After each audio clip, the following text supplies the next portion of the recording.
नमस्कार महाराष्ट्रातल्या भावी अधिकारी विद्यार्थी मित्र आणि मैत्रिणींनो, मी Swapnil Rathod. Welcome to MPSC वाला आपला आवडता यूट्यूब चॅनल. थेट मुद्द्याकडे वळूया.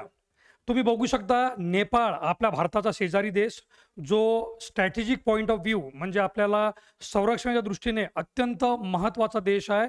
एक लँडलॉक कंट्री आहे, म्हणजे भूवेष्टित देश आहे, चारी बाजूने जमिनीने वेढलेला. तो नेपाळ देश आकाराने फारच लहान आणि पण सध्या तो नेपाळ पूर्णपणे आगीत होरपळलेला आहे.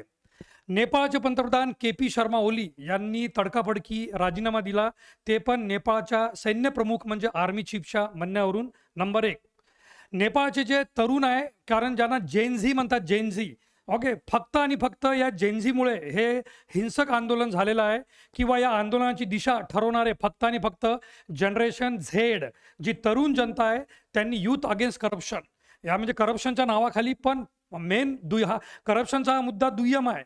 मेन मुद्दा जो आहे तो आहे सोशल मीडिया, सामाजिक प्रसार माध्यम, TikTok, YouTube, Instagram, Facebook, WhatsApp आणि बरंच काही.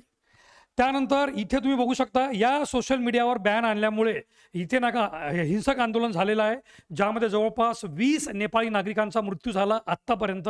आकडा वाढू पण शकतो. आणि जवळपास 250 पेक्षा जास्त लोक गंभीर जखमी झालेले आहे. ट्रॉमॅटिक सेंटरमध्ये सुद्धा पोहोचवण्यात आलेले आहे. नेमकं सामाजिक प्रसार माध्यमांवर बंदी आणल्यामुळे एवढा प्रकार कसा काय घडू शकतो? ही जगात म्हणजे एकमेव घटना असावी, किंवा ही पहिलीच घटना असावी की जिथे सोशल मीडियावर बॅन आणल्यामुळे एवढं आंदोलन हिंसक झालेलं आहे. नेमकं ते पण जाणून घेऊया. आणि सोशल मीडियाच्या बॅनमुळे थेट पंतप्रधान KP शर्मा ओली यांनाच राजीनामा द्यावा लागला. एवढंच नाही तर जी संसद आहे, नेपाळची संसद जी आहे म्हणजे सिंग दरबार, तर नेपाळच्या संसदेचा तुम्ही फोटो बघू शकता इथे. नेपाळची संसद, ज्याला सिंग दरबार म्हणतात, सिंग दरबार, ही सुद्धा आगीमध्ये आग लावून पेटून देण्यात आली, जाळपोळ करण्यात आली. म्हणजे जवळपास तिचं 75% जास्त नुकसान झालेलं आहे, असं वृत्तपत्राकडून कळलेलं आहे. प्रश्न हा आहे की आज आपण ज्यांना जेन झी म्हणतो, जनरेशन झेड, जी आपल्या भारतामध्ये सैयारासारखी मूवी बघून टॉकीजमध्ये कपडे काढून रडत होती, किंवा बन्यान फाडत होती, किंवा सैयारा मूवीमध्ये आपले अश्रू एवढे काढत होती जेवढं तर पाणी गंगा किंवा ब्रह्मपुत्रा नदीमध्ये सुद्धा नसेल एवढा त्यांनी नका अश्रू आपले काढले. तीच जेन झी पण भारतातली नाही, नेपाळमधली, अचानक एवढं व्हायलेंट म्हणजे हिंसक आंदोलन का करत आहे? आणि हे हिंसक आंदोलनाच्या बहुतांश फोटोपैकी एक फोटो आहे. याच्यापेक्षाही चित्रविचित्र घटना घडलेल्या आहे. आणि तुम्हाला सांगितल्याप्रमाणे स्वतः पंतप्रधानांना राजीनामा द्यावा लागला. सर्वात मोठं घटनात्मक पद, सर्वात पॉवरफुल पद, KP शर्मा ओली पंतप्रधान यांना राजीनामा द्यावा लागला आणि ही संसद जाळून टाकण्यात आली. मग नेमकं असं काय घडलं? आणि तुम्हाला सुरुवातीलाच म्हटल्याप्रमाणे की जरी तिथे नका पोस्टर नेपाळच्या याचा आहे की यूथ अगेन्स्ट करप्शन, म्हणजे नेपाळमधल्या जेन झी, जनरेशन झेड या तरुणांनी नेपाळमध्ये वाढत चाललेला जो भ्रष्टाचार आहे त्याच्याविरुद्ध हे हिंसक आंदोलन केलेलं आहे. परंतु ते दुय्यम आहे. प्राथमिक गोष्ट जी आहे ती सोशल मीडियावर बॅन आणण्यात आलेली आहे. सोशल मीडियावर तुम्ही बघू शकता. एवढंच नाही तर हे जे आक्रमक झालेले, जे हिंसक झालेले आंदोलनकर्ते आहे, यांनी पंतप्रधान KP शर्मा ओली यांचं शासकीय निवासस्थान म्हणजे पंतप्रधानाचं ऑफिशियल जे हाऊस आहे त्याला आग लावून टाकण्यात आली. तुम्ही बघू शकता, हे पंतप्रधान KP शर्मा ओली यांचं शासकीय निवासस्थान याला आग लावली आणि ते आंदोलनकर्ते कसं आग आणि त्यामध्ये फेकत आहे. एवढंच नाही तर आंदोलनकर्त्यांनी पोलिसवाल्यांच्या बॅरिकेड सुद्धा आपल्या हातात घेऊन फोटो तिथे काढलेले. जाळपोळ चालू आहे रस्त्यावर. आणि नेपाळमधल्या बहुतांश भागात नाही का हे आंदोलन सुरू आहे. आता एवढ्या सगळ्या गोष्टी होण्यामागे सोशल मीडियावरचा जो बॅन आहे हा एवढा कारणीभूत का ठरला असेल? कारण तुम्हाला माहीत आहे विद्यार्थी मित्रांनो, आजची जी तरुण पिढी आहे, तरुण पिढी, ती साधारणतः म्हणजे जे विद्यार्थी सिनियर KG, ज्युनियर KG पहिल्या वर्गात सुद्धा असतात, त्यांना जेवण जरी करायचं आहे तर त्यांना मोबाईलची आवश्यकता लागते. आणि मोबाईलमध्ये ॲप म्हणजे सोशल मीडियाचे ॲप, मग ते आता कोणत्याही प्रकारचे असो, त्यांना कोणते ना कोणते कार्टून किंवा चॅनल किंवा मोबाईलची आवश्यकता लागतेच. आणि हे मोबाईल आज जनरेशन झेनसाठी कमाईचं सर्वात मोठं साधन बनलेलं आहे. कमाईचं सर्वात मोठं साधन बनलेलं आहे. या मोबाईलला आणि जनरेशन झेडला वेगळं करता येत नाही, किंवा सोशल मीडियाला आणि जनरेशन झेडला वेगळं करता येत नाही. स्वतःचं अस्तित्व दाखवण्यासाठी, स्वतःच्या जीवनामध्ये काय सुरू आहे, मग ती आनंददायी बाब असो किंवा स्वतःच्या जीवनामध्ये काही पर्सनल दुःख असो, किंवा त्यांना जगामध्ये जे घडत आहे त्याबद्दल चांगल्या सुखदुःखाच्या गोष्टी शेअर करायच्या असेल, तर त्यांना सोशल मीडिया एकमेव मार्ग आहे. ज्याला म्हणतो आपण व्हेंटिलेशन आउट, आपल्या मनातल्या भावना आई वडिलांजवळ बोलणार नाही, मित्रांजवळ बोलणार नाही, कोणाचा वाढदिवस असेल काही असेल तर ते तुम्हाला सोशल मीडियावर सुद्धा ते लोक सांगतात आणि त्यात नका ते त्यांचं नका भलं मानतात की बघा एवढ्या लोकांनी माझे स्टेटस ठेवले, एवढ्या लोकांनी मला ऑनलाईन म्हणजे हे दिलं, विश केले आणि प्रत्यक्षात जाऊन भेटलं किंवा फोन करून हे त्यांना म्हणजे विश केलं, ते त्यांना आवडत नाही. म्हणजे सांगण्याचा अर्थ की या सामाजिक प्रसार माध्यम सोशल मीडियाचा इम्पॅक्ट किती भयंकर पडलेला आहे या तरुण पिढीवर. हे तर एक कारण झालंच की त्यांना त्यांच्या भावना प्रकट करण्याचं सर्वात मोठं प्लॅटफॉर्म सोशल मीडिया आहे. पण यापेक्षाही महत्त्वाची गोष्ट विद्यार्थी मित्रांनो की सोशल मीडिया आज हे तरुण लोकांमध्ये सर्वात जास्त इन्कम अट्रॅक्ट करण्याचं साधन बनलेलं आहे आणि तुम्ही या गोष्टीला अमान्य करूच शकत नाही. आज तुम्ही यूट्यूबवर बघा, जे यूट्यूबचे कंटेंट क्रिएटर आहे, कंटेंट क्रिएटर आज ते लिटरली लाखो रुपयात कमवत आहे. काही लोकांची तर कमाई मिलियन्समध्ये म्हणजे करोडोमध्ये सुद्धा पोहोचलेली आहे. त्यांची संख्या फार कमी आहे, पण नंबर वन जे कंटेंट क्रिएटर आहे, कंटेंट क्रिएटर यूट्यूबवर ते आज लाखो रुपयात कमाई करत आहे. त्याचप्रमाणे सेकंड नंबरवर आहे ब्लॉगर. प्रत्येक गोष्टीचा ब्लॉग करून दाखवणे, मग खाण्यापिण्यापासून तर स्वयंपाक बनवण्यापासून तर दिवसभर आपल्या जीवनात काय घडतं त्यामध्ये आपल्या पर्सनल बाबीसुद्धा सांगून ब्लॉग करून त्यावर सुद्धा अनेक फॉलोअर आणण्यात येतं आणि त्या फॉलोअरच्या माध्यमातून पैसा अर्न करण्यात येतो.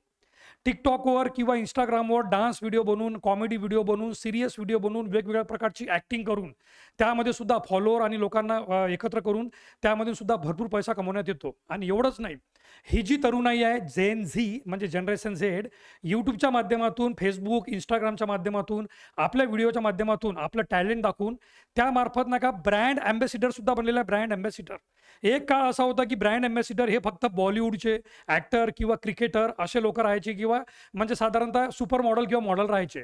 परंतु आज यूट्यूबवरचा सर्वसामान्य कंटेंट क्रिएटर सुद्धा ज्याची पर्सनॅलिटी असो किंवा नसो, बाहेरून ज्याला म्हणतो आपण मॉर्फॉलॉजी, किंवा तो इंस्टाग्राम किंवा फेसबुकवरचा नका कंटेंट क्रिएटर असेल, टिकटॉकवरचा डान्सर असेल, ॲक्टर असेल किंवा नका रील तयार करणारा रील मेकर असेल, ज्याला डिजिटल प्रोफाईल क्रिएटर म्हणतात, हे सगळे लोक आज मोठमोठ्या ब्रँडची ॲड करताना दिसत आहे.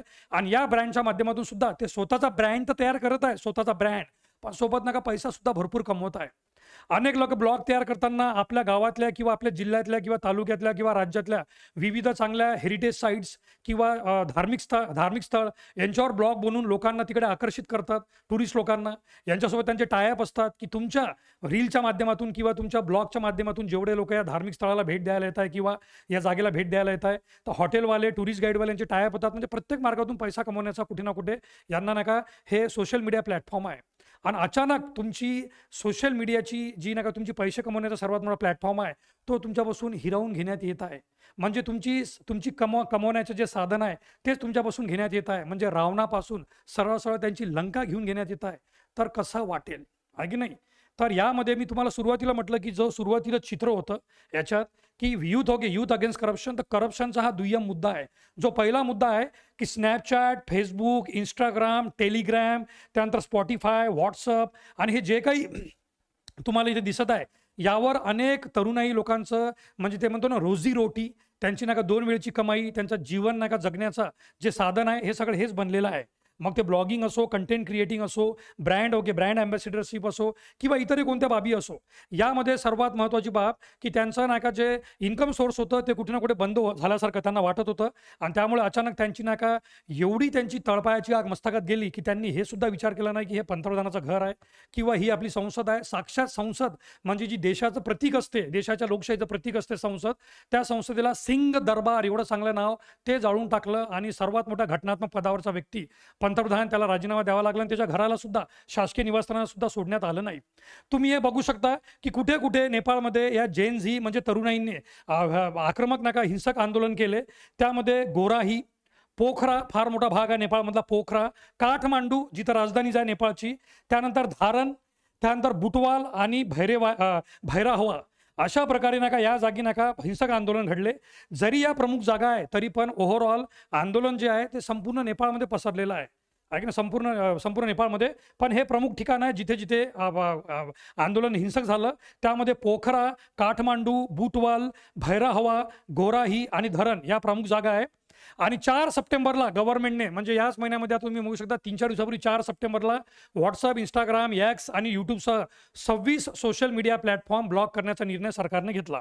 आता यावर सरकारचं काय म्हणणं होतं की हे जे निर्णय आम्ही घेतलेला आहे सोशल मीडिया बंद करण्याचा, यामागे गव्हर्नमेंटने कारणं दिलेली आहे की आमची काही security point of view security point of view काही इन्स्ट्रक्शन्स होत्या या ब्लॉगरला, कंटेंट क्रिएटरला किंवा हे फेसबुक आणि सोशल मीडियाच्या माध्यमातून जे लोक पैसे कमवतात, त्यांची नका काही मिळकत होते पैशाची, त्यांच्यासाठी आमच्या काही गाईडलाईन्स होत्या, त्यांच्यासाठी आमच्या काही सूचना होत्या.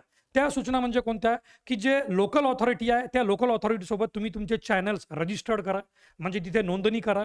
आणि तुमच्या चॅनलच्या मार्फत काही योग्य घडत असेल तर कंप्लेंट कुठे करायची, तर कंप्लेंट करणारा एक प्रॉपर अधिकारी तुमच्याजवळ असायला पाहिजे. एक अधिकारी किंवा एक व्यक्ती जो तुमच्या चॅनलवर दाखवण्यात येणाऱ्या आक्षेपार्ह किंवा कोणत्याही नॉन गव्हर्नमेंटल गोष्टी किंवा गव्हर्नमेंटची जाणून बुजून बदनामी करण्याचा प्रयत्न असेल, अशा काही गोष्टी असेल, आपत्तीजनक बाबी असेल, तर त्या बाबीबाबत कोणाला कंप्लेंट करायची असेल, तुमच्या यूट्यूब चॅनल किंवा तुमच्या टिकटॉक किंवा तुमच्या इंस्टाग्रामची रील, ज्या काही माध्यमातून तुम्ही तुमचं जे काही प्रदर्शन करत आहे त्यावर आक्षेप घ्यायचा असेल तर कसा घ्यायचा याची सुद्धा तुमची तरतूद असली पाहिजे. परंतु कुठे ना कुठे कोणत्याच यूट्यूब चॅनलवाल्याने किंवा ब्लॉगरवाल्याने किंवा कंटेंट क्रिएटरवाल्याने किंवा अजूनही जे काही ब्रँड नाही का अँबॅसिडर असेल, त्या सगळ्या लोकांनी या गोष्टी फॉलो केल्या नाही. मग गव्हर्नमेंटने त्यांच्यावर बॅन आणलं आणि हे बॅन आणल्यानंतर हमी नेपाळ नावाची एक संघटना आहे. हमी नेपाळ ही म्हणजे युवा केंद्रित, म्हणजे सगळे जेनझी याचे सदस्य आहे. ना नफा संस्था आहे, म्हणजे नॉन प्रॉफिट संघटना आहे. नॉन प्रॉफिट संघटना, या नॉन प्रॉफिट संघटना सोशल मीडियावर फार जास्त ॲक्टिव्ह आहे आणि यांच्याच मदतीने नेपाळमधल्या एका शहरातले मेयर, ज्यांनी आपलं मेयर पद फक्त आणि फक्त सोशल मीडियावर कॅम्पेनिंग करून जिंकलं. सोशल मीडियावर सामाजिक प्रसारमाध्यमांवर आपली निवडणुकीचा प्रचार केला त्यांनी आणि सामाजिक प्रसारमाध्यमाच्या प्रचाराच्या माध्यमातूनच त्यांनी आपलं मेयर पद म्हणजे महापौर पद जिंकलं.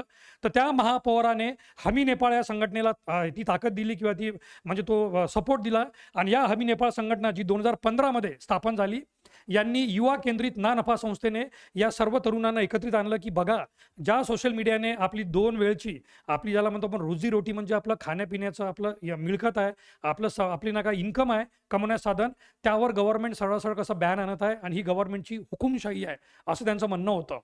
दुर्दैवाने यामध्ये 19 लोकांचा मृत्यू झाला, 19 ते 20 लोकांचा आत्तापर्यंत, आणि 250 पेक्षा जास्त लोक गंभीर जखमी झाले. आता सर्वात महत्त्वाची बाब विद्यार्थी मित्रांनो, की यामध्ये जे तुम्हाला मी मेन कारण सांगितलं की जनरेशन झेड, कारण या आंदोलनामध्ये स्पेशल तो शब्द वापरण्यात आला जेन झी. हे जे आंदोलनकर्ते आहे यांच्यासाठी तो शब्द वापरण्यात आला जेन झी, कारण इतर बाकी कोणतेही व्यक्ती यामध्ये आंदोलनकर्ते म्हणून भाग होताना दिसत नाही. फक्त आणि फक्त हे जनरेशन झेड, जी आजकालची एकदम तरुण पिढी आहे, तरुण पिढी साधारणतः आपल्या 15 ते 20 वर्षाच्या वयोमध्ये किंवा जसं 22 ते 20 वर्षामध्ये, या जेन झीने हा नाही का आंदोलन हिंसक केलं.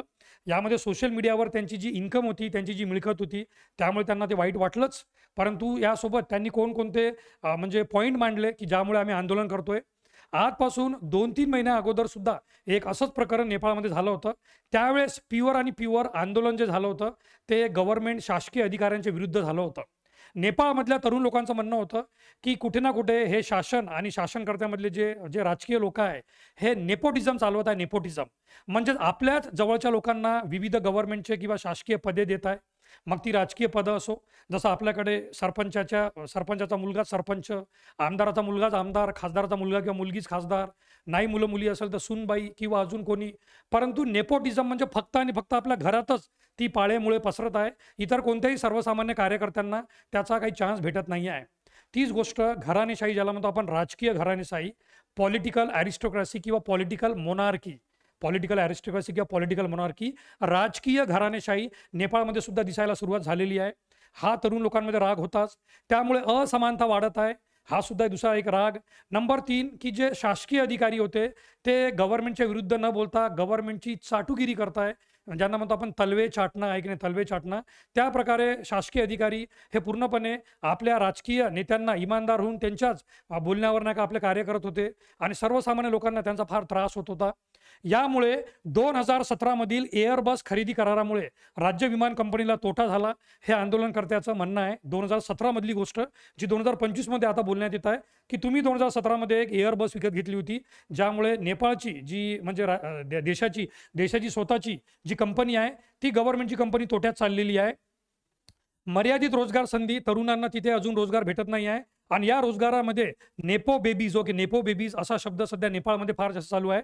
आपल्याकडे बॉलिवूडमध्ये हा शब्द फेमस झाला, नेपो बेबीज. अजून तरी राजकारणामध्ये राजकीय घराणेशाही हा शब्द आहे, पण राजकारणामध्ये नेपोटिझम हा शब्द आपल्या भारतात तेवढा प्रसिद्ध नाही. परंतु नेपाळमध्ये नेपो बेबीज म्हणजे काय, की राजकीय स्थापनेतील, की ते राजकीय जागा असो, कोणत्याही प्रकारचे राजकीय पद असो किंवा या राजकीय पदांद्वारे शासकीय पद असो, गव्हर्नमेंट नोकऱ्या, यामध्ये कथित विशेष अधिकारांवर टीका करण्यासाठी नेपो बेबीज हा शब्द वापरण्यात आला.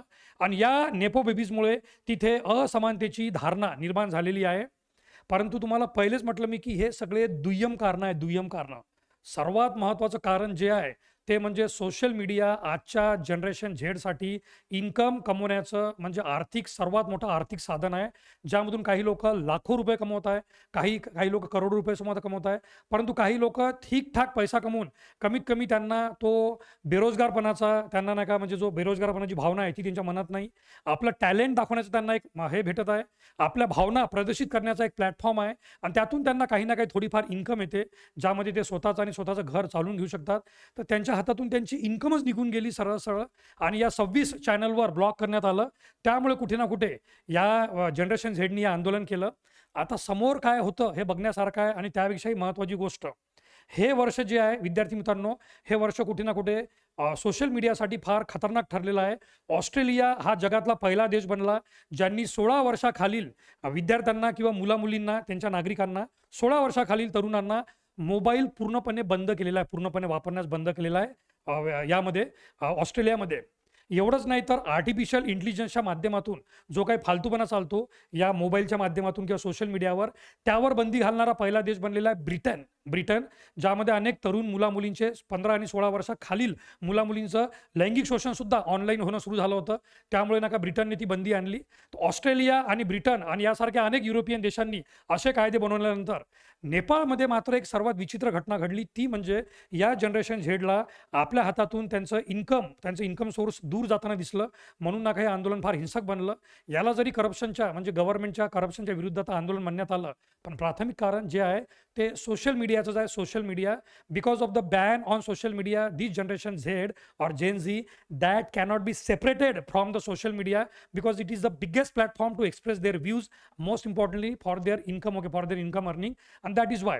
तर भारतासारखा देश जो आज जगातली सर्वात मोठी लोकसंख्येचा देश आहे, सर्वात मोठी लोकसंख्या असल्यामुळे भारत आणि चीन या दोन देशामध्ये सोशल मीडिया वापरणारे लोक सुद्धा तेवढेच आहे. चीनचं बाजूला सोडा, चीन एक प्रकारची हुकुमशाही आहे, त्याला आपण काही म्हणू शकत नाही. परंतु भारतामध्ये लोकशाही आहे.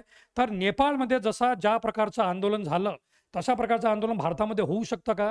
आणि नेपाळमध्ये ज्या प्रकारे यूट्यूब, टिकटॉकवर बॅन आणलेला आहे, इंस्टाग्रामवर बॅन आणलेला आहे, तसं भारतामध्ये सुद्धा होऊ शकतं का? आणि भारतामध्ये तर लाखोच्या संख्येत आहे YouTube creator, content creator, blogger आणि फेसबुकवरचे नाही का म्हणजे मॅजिशियन जे आहे म्हणतात त्यांना, ज्यांचे अनेक फॉलोअर आहे. जर भारतामध्ये असं काही झालं तर त्याचा परिणाम किती वाईट होईल हे विचार करूनच अंगावर शहारे येतात. पण यावर तुमचे नक्की मत मांडा की सध्या नेपाळमध्ये जनरेशन झेडनी हे जे आंदोलन केलं हे कितपत योग्य आहे. गव्हर्नमेंटने त्याला रिस्पॉन्स देण्यासाठी पंतप्रधान KP ओली शर्मा यांनी नका राजीनामा दिला, तो पण सैन्य प्रमुखाच्या म्हणण्यावरून. कारण सैन्य प्रमुखांचं म्हणणं होतं आर्मीच्या चीफचं की जोपर्यंत तुम्ही राजीनामा देत नाही, तुमचं मंत्रिमंडळ बरखास्त होत नाही, तोपर्यंत नेपाळमधल्या आंदोलकाला आम्ही शांत करू शकत नाही किंवा नेपाळमध्ये आम्ही शांतता प्रस्थापित करू शकत नाही, हे नेपाळच्या आर्मीचं म्हणणं होतं. यावर विद्यार्थी मित्रांनो आवर्जून आपले मत कळवा की नेपाळमध्ये जे होतंय ते योग्य की अयोग्य. नेपाळमधल्या जनरेशन झेडनी हे जे पाऊल उचललं हिंसक आंदोलन, ते योग्य की अयोग्य. आणि अशा प्रकारचा निर्णय भारतामध्ये झाला त्याचा किती वाईट परिणाम होईल किंवा काय परिणाम होईल यावर सुद्धा आपले मत सांगण्याचा प्रयत्न करा. नक्कीच आपल्या कमेंटची आम्ही नका वाट बघत राहू. तोपर्यंत MPSC वाल्याच्या सर्व टीमकडून धन्यवाद. Thank you so much. जय हिंद, जय महाराष्ट्र. Thank you so much. धन्यवाद.